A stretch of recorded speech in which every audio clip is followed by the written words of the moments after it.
కాశీఖండంలోని 92వ అధ్యాయం నర్మదేశ్వరాఖ్యానం. మునీంద్ర, నర్మదేశ్వరుని మహత్యాన్ని చెప్తాను వినుము. దానిని స్మరించిన మాత్రం చేతనే మహాపాతక నాశనం జరుగుతుంది.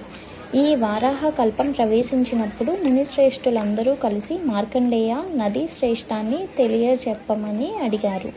మార్కండేయుడు చెప్పాడు, మునులందరూ వినండి. నదులో 100 కంటే అధికంగా ఉన్నాయి. అన్ని పాపనాశన కరములైనవే.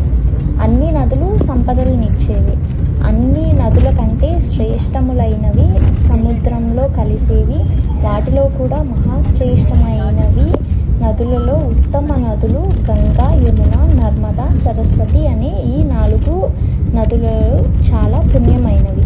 గంగా నది ఋగ్వేదమూర్తి, యమున యజుర్వేదమూర్తి, నర్మద సామవేదమూర్తి, సరస్వతి అథర్వ వేదమూర్తి.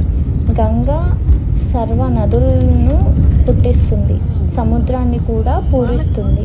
గంగతో సమానమైన నది వేరొకటి లేదు. కానీ పూర్వం రేవా నది బహుకాలం తపస్సు చేసింది. బ్రహ్మను ప్రార్థించగా అతడు వరదానానికి సిద్ధపడ్డాడు. ప్రభు, నాపై అనుగ్రహిస్తే గంగతో సమానత్వాన్ని ఇవ్వమని వరం కోరింది. బ్రహ్మ చిరునవ్వుతో నర్మదతో చెప్పాడు, మహాశివునితో సమానత్వాన్ని మరెవరైనా పొంది ఉంటే ఇతరమైన నది గంగతో సమానత్వాన్ని పొందుతుంది.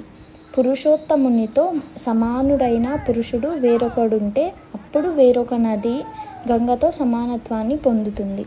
గౌరీదేవితో సమానురాలైన స్త్రీ వేరొకటి ఉంటే వేరొక నది గంగా నదితో సమానత్వాన్ని పొందుతుంది. కాశీ పట్టణంతో సమానమైన పట్టణం మరొకటి ఉంటే మరొక నది గంగతో సమానత్వాన్ని పొందుతుంది. బ్రహ్మ మాటలను విని నది శ్రేష్టమైన నర్మద బ్రహ్మవరాన్ని విడిచిపెట్టి కాశీ నగరానికి వెళ్ళింది. పుణ్యాత్ములందరూ కాశీలో లింగ ప్రతిష్ఠ చేశారు. దానికి భిన్నంగా శ్రేయస్కరమైన 2వ కార్యాన్ని చెప్పలేదు. అప్పుడు పవిత్రమైన నర్మద త్రిలోచనేశ్వరునకు దగ్గరగా పిలిపిలా తీర్థం దగ్గర విధిపూర్వకంగా లింగ ప్రతిష్ఠ చేసింది. అప్పుడు శంభుడు ప్రసన్నుడై పుణ్యాత్మకమైన ఆ నర్మదా నదిని వరం కోరుకోమని చెప్పాడు. నర్మదా నది విని మహేశ్వరునితో ఇలా చెప్పింది, దేవేశ్వర, దూర్జటి, ఇక్కడ తుచ్చమైన వరాలతో నిమిత్తమేమిటి? నీ పదద్వంద్వంపై భక్తిని కలిగించు. గొప్పదైన నర్మదా మాట విని పరమేశ్వరుడు చాలా సంతోషించి, నది శ్రేష్టమా, నీవు చెప్పినట్లే అగునుగాక. పుణ్యనిలయ, వేరొక వరాన్ని స్వీకరించుము. నా వరం వలన నీ తీరంలో ఎన్ని రాళ్ళున్నాయో అన్ని లింగాలు ఆవిర్భవిస్తాయి. నీకు మరొక వరాన్ని ఇస్తున్నాను. అతి కష్టమైన తపస్సు చేత పరమార్థం వలన గంగానది వెంటనే పాపనాశనకరమైంది.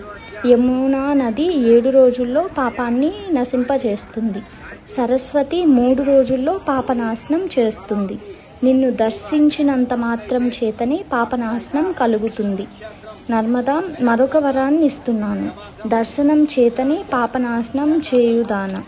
నీవు ప్రతిష్ఠించిన లింగం నర్మదేశ్వరం అనే పేరుతో ప్రసిద్ధిని పొందుతుంది.